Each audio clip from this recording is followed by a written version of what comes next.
My name is Professor Marolo, and along with Professor Linda Meltzer, I believe she's here, is going to oversee this, and I hope to talk to you at the end about what's going on, and hopefully you'll join the Business Society next year. Thank you. Here you go, Russ. Thanks.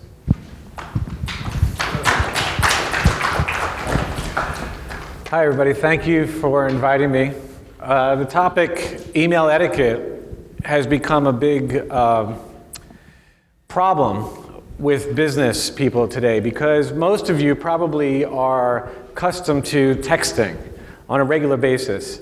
But in the business world, texting isn't as accepted as it is with all of you on a day-to-day basis. The primary reason is that email has a trail and a history. And as a CPA and in the business world, people, your business, your employers, your coworkers want to read that, want to see what you're saying, who you're saying it to, when did you say it, and they want to look back for years. So email hasn't really been replaced yet by anything. But again, I would say that most of you, maybe a sign of hands, text more often than you email. My children never email. So most of you do text. But when you come into the business environment, they don't want you to text. They want to have control over what you're texting, how you're texting it, and being very professional about what you say. So the tool or fool is basically, is email a tool, or will you look like a fool when you're corresponding? Email is a tool. That's what we forget. Calculators are a tool, computers are tools, email is a tool, and you have to know how to use it. You're going to customize your use of email based on the software that you use. You're going to customize it based on the types of businesses that you work with. It's going to help you correspond in your career, your business, and it's going to help you with your reputation. How you present yourself in an email is very important.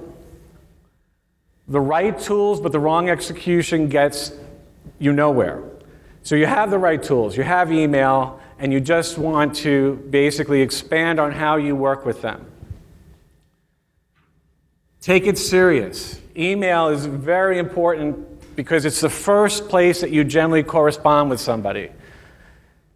So remember, how you look in that email is almost like me walking up to one of you and shaking your hands and introducing you for the first time to who I am. Well, I can't do that because I'm on the other side of the room, I'm on the other side of the office, I'm on the other side of the state, I'm in another country. So how that email comes across is how you're going to look immediately on that first email, that first sign. We tend to get casual with people we know, but when you're first corresponding with an email, you don't know who's reading the email. You don't know who is going to look at you. You don't know what their response is going to be. They don't know what you sound like. You can hear my voice, you can hear my tone, you can hear when my voice cracks, you can hear when I laugh. Email doesn't give you any of that. But the person on the other side is interpreting how you sound by your email. In the firm that I work for, we correspond mainly with our clients on a day-to-day basis. Hundreds, several hundreds, sometimes thousands of emails. During tax season, we're an accounting firm. During tax season, we get thousands of emails to manage in and out. When you send me an email, am I the one reading that email? Maybe, maybe not. Maybe it's going to somebody else. So you have to be aware of who you're communicating with. If I'm communicating with a government agency, I'm going to have a different voice, a different tone than a lawyer, than a prospective client, a client in distress, a client who owes a lot of taxes, a client who's losing their home. Your email, the correspondence related to that topic is very important. And you have to come across the way you would want to sound as if you were sitting next to that person. We email with individuals and we email with businesses.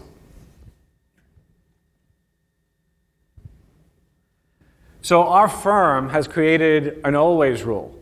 2 years ago when we did a conversation on email etiquette, it was a never list. Now it's an always list. Always because it had a little bit more of a positive feeling to it, but we always take our business communication seriously. We always want to be responsive. Now, today's email from 2 years ago, 10 years ago, it's changed. The environment of email constantly develops and changes. More and more people in business are communicating via email. More and more people are not picking up the phone. More and more people don't have time. So they're busier, they have busier schedules. So the always be responsive, it may be that you're just going to send out a reply to somebody saying, I received your email and I will get back to you. That may be enough for now. But letting them know that you received their email is very important. You may not be able to resolve their problems. You may not be able to communicate with them right away. Don't respond in an email while you're in a car. But you will be responsive in some way. And a responsive tone is just, I received your email. That is good enough. It's very hard to know who receives emails and who doesn't. Let's say something, God forbid, happens to me right here, and I grab my chest, and I wind up on the floor. Is the first thing you're going to do is email the hospital? Email the ambulance? Email my wife? Probably not. Because it's important. I hope you think it's important. It's important to communicate immediately. So we still pick up the phone for things that are important. We still run out the door and call for help when things are important. Think about email in that regard. When it's important, email's probably not the first solution to communicating. When it's really important.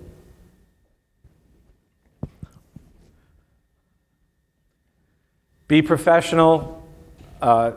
Always remember who you're communicating with. You're not communicating with maybe a relative, a friend, a spouse, and clean your email. That was a new one because our email boxes become more and more inundated. So managing your email so that you can communicate more effectively has become much more important today. So our philosophy, going back to the hospital ambulance route. Face-to-face contact is our preference for communicating. It's not easy, people are far away, and people are very busy. But when it's important, face-to-face communication is our preference.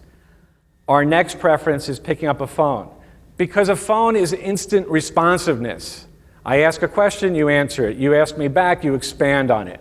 Conversations like this can happen ongoing. Email is generally not the place for a conversation. Email is generally the place for one question, one answer. One, I'm going to take care of this, don't worry about it. No answer. But a communication back and forth, a conversation that needs to take place, it can take place when you're texting because it's pretty instantaneous, you're texting. But email is not like that. Because the boxes are going in and out, people are working on something else, you don't know where they're sitting, you don't know what they're doing. They may not be able to be responsive right away. So if you have to expand on a conversation, choose one or two.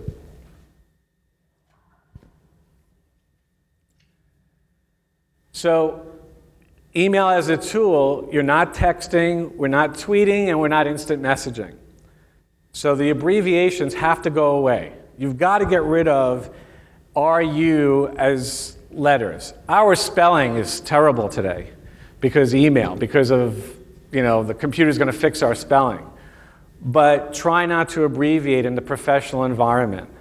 And certainly don't sign off with "see ya." Greetings are vital. This goes back to the first email that you send. The first email that you send is a handshake with somebody. So you want to have a firm handshake. You don't want it to look like this. Excuse me. Greetings set the stage for our signatures. So the greeting is to who it's to, who it's from. We were discussing this a few minutes ago. The subject line, is one of the most important tools in our email to organize it, to search for it later, to be able to categorize everything. Being blank is not the way to communicate in the professional environment. Replying and winding up with a if any of you have ever seen that email, that's not going to help people communicate later. It's not going to help them locate your email.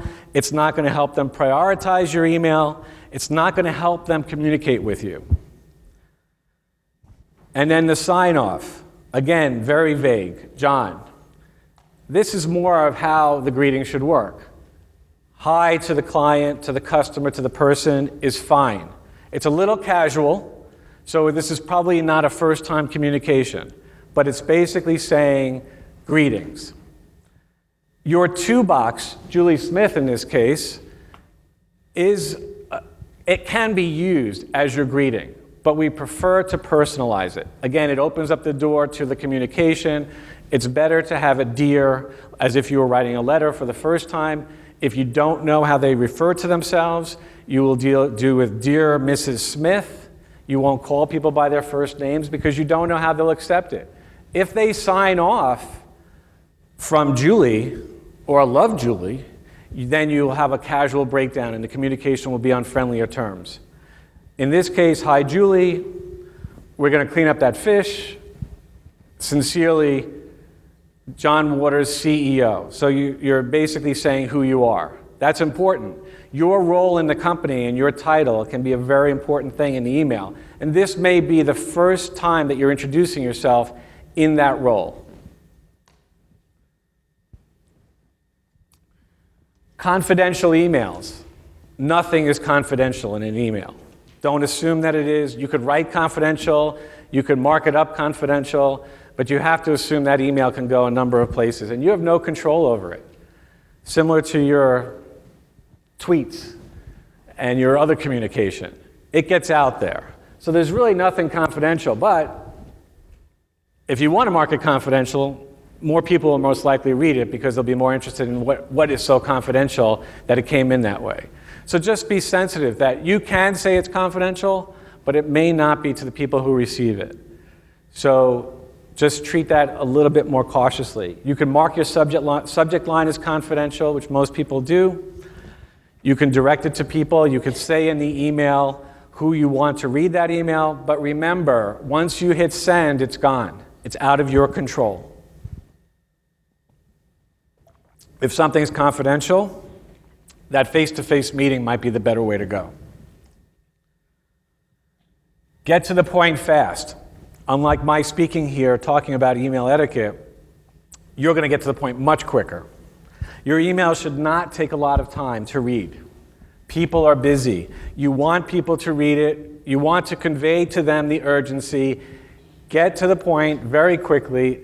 If it's just a matter of saying, I wanted to discuss X subject, that's fine. That tells them what you want to do, and then you can follow up with a call or a meeting or a communication via email. But if it's important, keep it very brief. I hope most of you are in the business school and you're studying business classes, so I'm sure you know that caps lock is yelling, right? You do know that. When you put the caps lock on your email, you're talking very loud. We use caps lock for forms, but we have to remember to take them off for email. In our office, we use for tax returns, everything's in caps lock. But when you move over to your email, you need to remove that. It softens the tone. Unless, of course, you really do want to yell.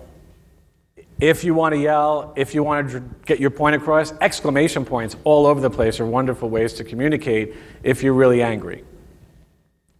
But on a day-to-day basis, with your clients, with the government agencies, with your professors, small caps. Acronyms. Acronyms are those abbreviations that we use. They're not good for email because they can be misinterpreted. Somebody has STD, they could have short-term disability. In the accounting world, we have clients who have STD. We don't refer to that in an email. Save the date. We're going to have this lecture today. I'm going to put out a flyer that's in an email that says STD. It's going to raise a lot of attention, but STD means a lot of different things to a lot of people. So you may not want to use abbreviations and acronyms. The building that you see up there, STD, is Springfield Trading Depot. I'm sure it gets a lot of attention and gets a lot of jokes, but the abbreviations don't work.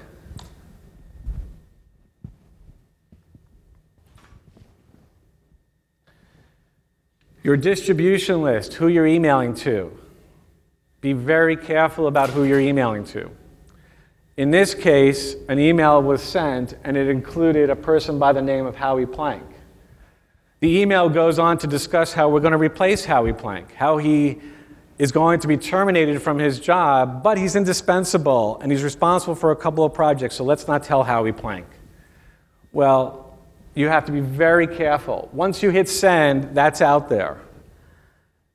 So go slow, read your distribution list, know who's on the distribution list, and don't hit reply all unless you actually mean all the people who are on that email and on that chain to get it. So watch your distribution list. When I'm emailing people in my office, there's usually a to, right? We have to who the main concern is. And then we have copy, and then we have blind copy. Blind copy is, I don't want anyone else to know that I'm sending this to you. So there could be information that's sensitive. It could be, I'm just putting it in your inbox so that you're aware this conversation is taking place, but I'm not going to tell anybody. I don't use blind copy too often, especially with my own staff and my own office, because they should know everything that's going on. But the to box and the copy are very important. The to box is the person who it's meant for. That's the person who's going to take action. That's the person who you want to respond to your email. You could have a to all these people, but if you do that, all those people should respond. If I'm just looking to have one person respond, I will drop everybody after Frank Jones to a copy. I'm copying you, but I'm not expecting you to do anything with it. I'm not expecting a response. How you work with twos and copies depends on the environment that you work in. Some offices say send to everybody. Others say just copy me when you want me included, but I'm not going to take an action. That's how we treat it in my office. If you copy me, I'm reading it, but I'm not replying to it. And your email, how you work with your email, you're going to customize around your environment, around your schedules, around what you're used to doing. You're going to organize it in a way that's going to work best for you. There was somebody who organized their email, and under their inbox, they had inbox 1 through 31. Each box was organized for a day of the month. So everything that they had to read or do was dropped into this inbox. I've never seen that before, but it was very interesting to see how different people organize their inbox and how they organize their emails and how they sort by subject. This person was most efficient by knowing that, okay, tomorrow's the 26th. 26? I think so. Tomorrow's the 26th. I'm going to look at my 26th, and that's everything I have to do tomorrow with my emails. Anything that comes in tomorrow, I'm going to throw into the 27th, the 28th, the 29th. And they were very happy with that. Keep it simple, including your organization. The email on the left, nobody could understand. It's long-winded. It has a lot of complicated formulas. It's too complex. Nobody's going to respond to that. So keep it brief, keep it simple. Make sure that you proofread your own emails before you send them. It's always advisable. Once you hit send, it's gone. There is a recall button. You can recall an email, but it doesn't say anything other than, I didn't mean to send this to you. So it doesn't help a lot. The respond we talked about. You're going to respond pretty quickly to an email that comes in one way or another. You're going to resolve or you won't resolve, and you'll tell people when you're going to resolve it. Organizing your email. Organizing your email that's best for how you work. If you're an accountant like we are, we might organize our inboxes by tax matters versus accounting matters versus staff matters. And then clean. Cleaning is basically cleaning your inbox on a regular basis. It gets harder and harder to do. More and more people are complaining about how their inbox is inundated. It's very important that you shut off your email for a certain period of time. You're all young and you can do many things at one time. A lot of us can't. I can do one thing at one time. So I have to even shut off my inbox. so that I'm not seeing different pop-ups during the day and distracting me against what I'm doing. So organizing and cleaning your inbox is very important. And trying to set aside time to do it is very important. When you start in different corporations, they'll have rules about how long you can keep your email, when it gets archived. Remember, a lot of people can read your emails. People can read your emails in a business environment. People can read your emails as you send them. There's nothing really private about it. So be very careful about what you say and how you say it. A lot of people over the years have gotten in trouble for saying and doing the wrong thing just through an email, or just being misinterpreted. Let's call it just, you didn't understand what I said. Well, again, tone doesn't come across in an email. Sarcasm and jokes don't come across in an email. So be careful. Sarcasm can get you into trouble. Sarcasm can look like a stated fact, when you really meant to say, of course I would never do that. So a sense of humor is like a fingerprint. They're all different. What you think is funny, I may not think is funny. I'm sure what I think is funny, you probably wouldn't think is very funny either, so unless you're into tax humor. So what is funny to somebody else may not be funny to yourself, it may not be funny to your employer, it may not be funny to your professor. So again, proofread it. Often I might find myself writing an email and I can't hear the tone of my voice in my email. I hear my voice all the time. You've never heard my voice before. So often when I'm writing an email and I'm not really too sure of who's receiving it on the other end, I will have one or two other people read my email. Tell me how this sounds to you. It's an excellent way to send an email and correspondence when you're really not too sure how you sound. Because our voices don't come across in an email. I've had clients I've never met and I've never spoken to, and I've only corresponded them with via email. They're on the other side of the world, and we just go back and forth in an email. I have to be very careful about how I sound. I also have to be very careful how I sound culturally. What certain cultures sound like and how we represent ourselves is all different. We may not sound the same in another culture, in another country, in another environment, to other people. So having somebody else reread your email might be a good way to do business, especially for the first time you're sending it. Who's the recipient? Who's reading your email? On the other end of your email, on the other end of the world, there's a person there who's reading your email. Try to envision what it would be like to send an email to a stranger and how they're going to hear your voice. How are they going to interpret? What can I say that softens what I'm saying? How do I start out with a friendlier tone? If it's a very serious topic, maybe I need to state that this is a very serious matter and I prefer to communicate with you over the phone. But however you present yourself, remember there's another person on the other side who's reading that.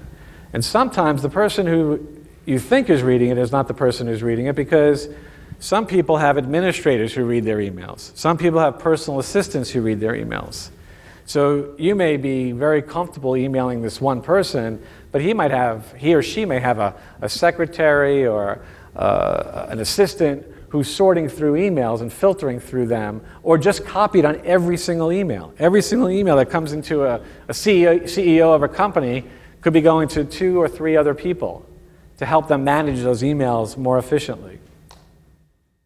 Spell check. Check it once, check it twice, check it 3 times.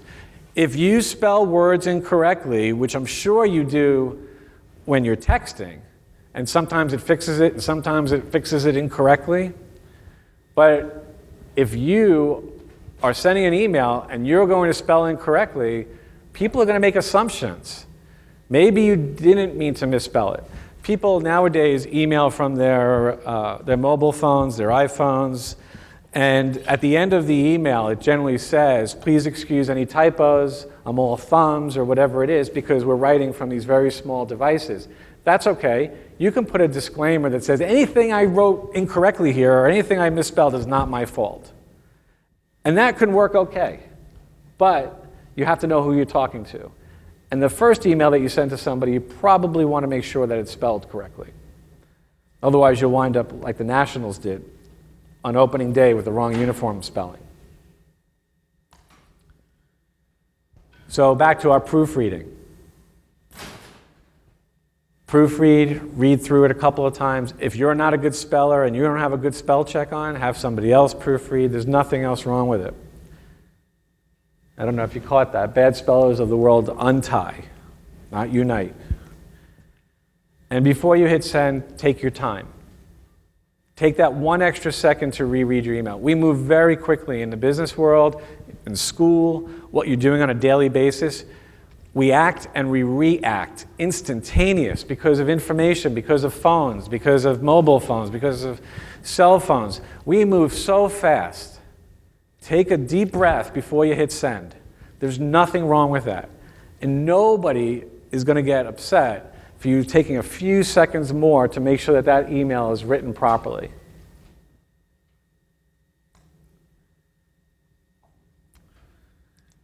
So, this is a recap of basically a few things to avoid. What I found over the last 2 years, 3 years with email is more and more people are communicating more and more through email. Maybe we just don't want to talk to each other. Maybe it is an efficient way to do business because you can send an email to somebody at 9 p.m. and you might get a response back the next day. But as we progress into this world where people's inboxes are getting fuller and fuller, there's going to be a level of manners and etiquette that's going to change the way we email. Because if you send me an email and I don't respond, it doesn't mean I don't like you. It doesn't mean that I'm ignoring you. It probably means I didn't see it, or I'm inundated and I can't respond, or it got blocked in my junk box because I've never received an email from you. So don't be overly sensitive by the lack of response. But remember, going back to the beginning of this conversation, if it's important to you, if it's really, truly important to you, email works. But if it's really important and you've got to dial 911, pick up a phone, because you're not going to do it via email. And there's nothing wrong with calling somebody up and saying, I sent you an email. When you get a chance, take a look at it, follow it up with a call. I think what will happen over the next few years or months, or the way technology works is days, is that people will accept fewer responses or slower responses via email just because the communication is growing and growing. And you're going to have to get into your own pattern and into your own style of response. What I tell my clients is, you can send me an email, but I have about a 48-hour turnaround time. Because I'm physically here with you, talking to you, emails are still coming through. The questions are still coming through. So I tell my clients I have a 48 turnaround time.